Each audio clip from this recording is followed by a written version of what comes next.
comes to the local market in South Africa, a little bit of weakness filtering through, and also some weakness in one of the blue chips here. MTN was down by 1.75%. And as I said, we spoke to the CEO earlier today to unpack the numbers. Let's take a listen.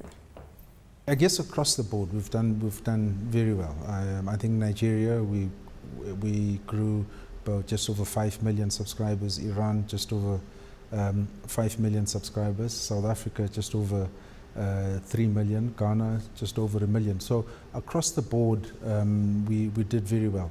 We did suffer in 2 markets as a direct result of registration, which was Uganda and Uganda and Ivory Coast, because Cameroon was the year before.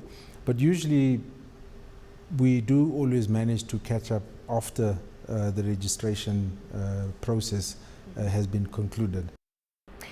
In South Africa, you talk about around 3 million new subscribers, looking at organic revenue growth of 7%. Were you satisfied with the group's performance? Because specifically in South Africa, we've seen strong competition on the pricing front. And what is your view in terms of how data is growing relative to voice?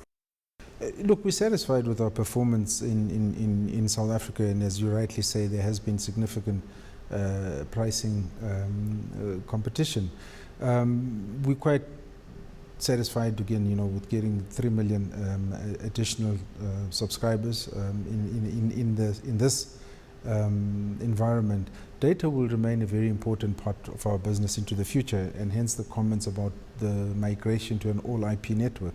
Once we move into an all IP network, our ability to deliver data much more efficiently is enhanced, and there will definitely be a shift in the overall business model where data will become a significant part of our business.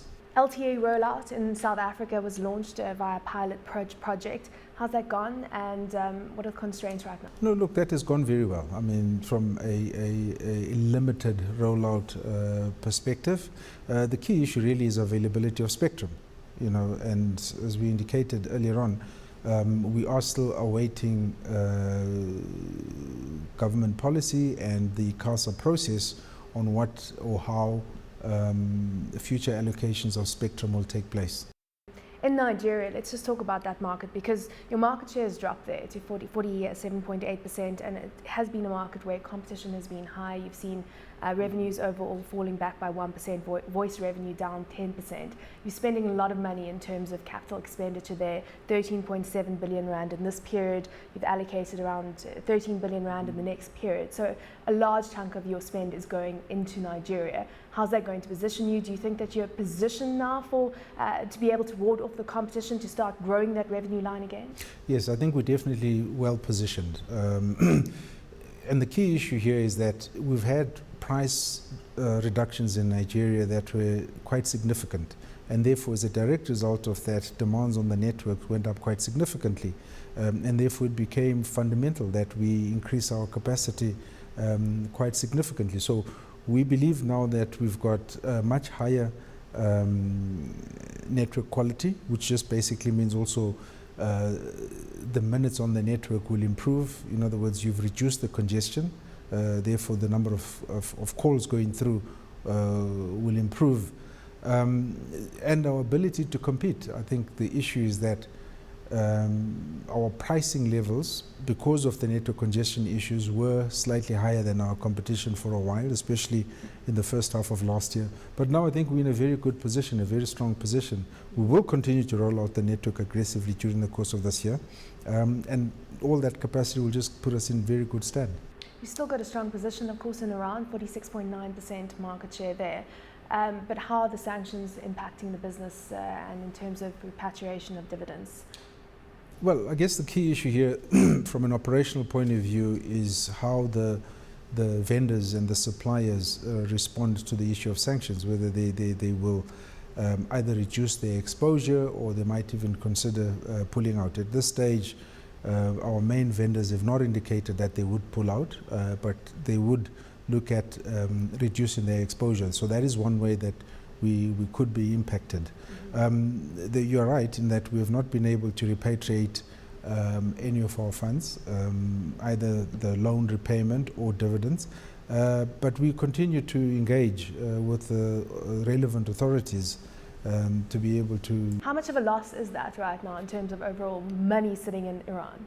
Well, there's just about $400 million, which is the loan repayment.